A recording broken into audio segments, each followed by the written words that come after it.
Part 1. The Cog in the Machine. The air in the Jianglin Technologies office was thick with the sterile scent of recycled air and quiet desperation. A manager clapped a hand on a young man's shoulder. "Everyone, this is our new intern, Zhao Meng. Give him a warm welcome." Meng Su forced a smile.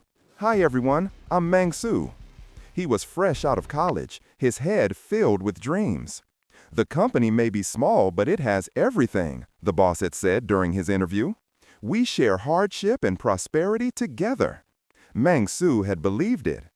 "I'm going to write awesome code for this company," he thought. Finally a part of the working world, full of hope and the belief that hard work paid off. He dreamed of the day he'd get rich, just like the stories from Tencent. But 1 week was all it took to shatter the illusion. The prosperity was always a future promise, contingent on a project that was perpetually about to launch. The hardship, however, was a present and constant reality. 1 week later, Meng Su was no longer a person. He was a workhorse. His spirit, once buoyant with hope, was now weighted down by the anvil of reality and despair. He became convinced that effort rarely brought rewards. Even if you were diligent and capable, in the end, you couldn't escape the soul-crushing cycle of poverty. That night, staring at the flickering lines of code on his monitor, he thought, "Why hasn't the world ended yet?" He dragged himself home, his body aching with fatigue. "Whatever, why am I even thinking about this?" he muttered to his empty apartment. "Time to sleep. I still have to get up early tomorrow. To be exploited." A bitter proverb formed in his mind. Some people are born in Rome. Some are born as pack animals. Unfortunately, I am the latter. As he drifted into a fitful sleep, his final desperate thought escaped his lips. "I really hope when I open my eyes tomorrow morning, this stupid world will have been blown up by aliens." "Will Woo! Will Woo!" A strange sound echoed in his mind, not from outside, but from within. "You have activated the perfect life system." Meng Su jolted awake. "What's that sound?" A cheerful synthetic voice responded in his head. "Welcome! You have activated the perfect life system. Here you will experience the perfect life in all its glory." He blinked. A holographic, game-like interface floated before his eyes. This is actually a system? The implications hit him. A system meant power. A system meant change. All the pent-up frustration from his job surged forth. "Overtime? To hell with overtime. My boss? To hell with my boss," he shouted to the empty room. "I am free at last." His triumph was short-lived. Suddenly, the world outside erupted with the sound of screeching tires and a horrific boom. A massive car crash followed by screams. Then another, larger explosion shook his building. Crap! The gas pipeline exploded. He rushed to his window and saw a vision of hell. Fire was everywhere, burning people, consuming cars. Amidst the flames, figures emerged, moving with a jerky, unnatural gait. These weren't survivors. They were the dead, attacked by some kind of virus. Their eyes glowed with a malevolent red as they fell upon the living, tearing and eating. Zombies. They were everywhere, running, going crazy. Meng Su stumbled back from the window, pulling the curtain shut in disbelief. "System?" he whispered, his voice trembling. "What did you say you were called again?" "Perfect what?" "Yes, host, the perfect life system," the voice chirped. "Are you messing with me, system?" he yelled, gesturing wildly at the window.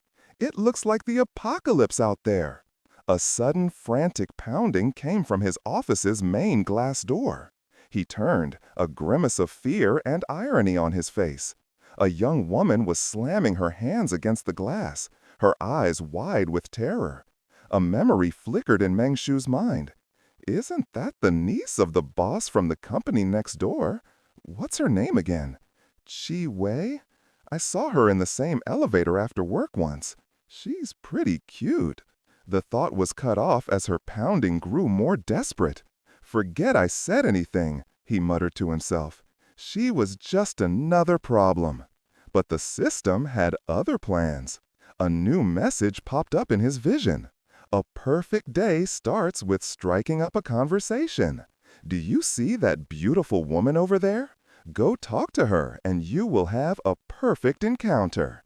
Task released, flirt with the beauty. Task rewarded, +1 freely allocatable attribute point. Gain female confidant. Meng Shu stared blankly. You seem to be serious. He looked around his cramped office. Doesn't look like there's anything useful in here, but waiting here isn't going to help either. He sat in his chair, thinking. The system already issued a task. I'll have to go out sooner or later. Might as well take the time plunge. At least I can figure out how this system works. With a deep breath, Meng Shu marched to the main door and yanked it open. The girl, Chi Wei, who had been leaning all her weight against it while pounding, suddenly fell forward, tumbling into the office lobby with a surprise, She sat on the floor, dazed and confused. Seeing his chance, Meng Shu rushed over, bowed hurriedly in a formal, utterly ridiculous gesture, and blurted out, "Hey there, I am Meng Shu from Jianglin Technologies Co., Ltd. Can we be friends?" There was a stunned silence.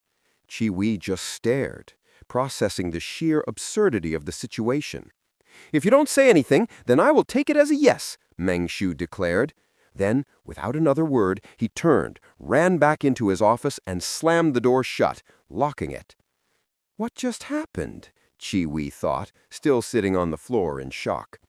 Then the virus within her finished its work. Roar! Her body convulsed. She got up, her movements now jerky and violent. Her eyes burned a furious red. Whatever humanity was left vanished, replaced by a single-minded frenzy. She began pounding on the door again, this time with terrifying, inhuman strength. Inside, Meng Shu leaned against the door, heart racing. He said, "System, this should be counted as striking up a conversation, right?" A new pop-up appeared, this time with a tone of profound disappointment. "Oh my goodness, that was a terrible attempt at flirting. Even Lazy Sheep from Pleasant Goat and Big Big Wolf could do better than you. How can a gentleman be so rude? I hope your next attempt will be more perfect. Task completion rating, terrible. 10-cent cloud."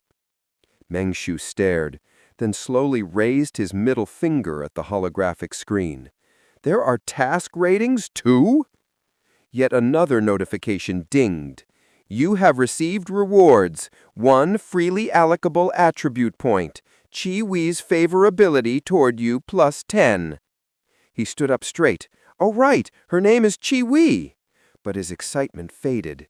But it doesn't matter anymore. No matter how stunning she was in the past, now she's just a walking corpse. What use is favorability with a zombie? Could it be that once favorability reaches a certain threshold, she won't attack me anymore? The system promptly answered, "As favorability increases, the target will feel an irresistible urge to get close to you. When favorability reaches a certain threshold, the target will obey your every word and live in harmony with you as husband and wife." Meng Shu's eye twitched. Great, great, great. A zombie feeling an irresistible urge to get close to me just means adding another attack target. But then he paused. But what does that last part mean? Can I control zombies? My girlfriend is a zombie? He groaned. This broken system doesn't even have a tutorial. Whatever. So I have to figure it out myself, huh? Okay. A new dangerous glint appeared in his eyes. This was no longer about survival. It was about experimentation. "System," he commanded, "add the allocable point to strength." Successfully added. Currently strength value 11. A surge of power coursed through his body. He felt muscles tighten and energy hum under his skin. His eyes glowed with a newfound, slightly unhinged excitement. Apocalypse? He grinned, the cynicism of his office life melting into a thrilling, chaotic potential. Here I come. And that's how my perfect life began, with an explosion, a zombie, and a system that's seriously messed up in the head. Will I survive? Will Chi Wei become the world's first zombie girlfriend? And just what else can this broken system do? Thank you for watching, guys. If this video gets 1,000+ likes and we cross 1,000 subscribers, I'll continue this perfect adventure and bring you part 2. Let's see if I can actually tame this apocalypse, or if it tames me first. See you in the next one.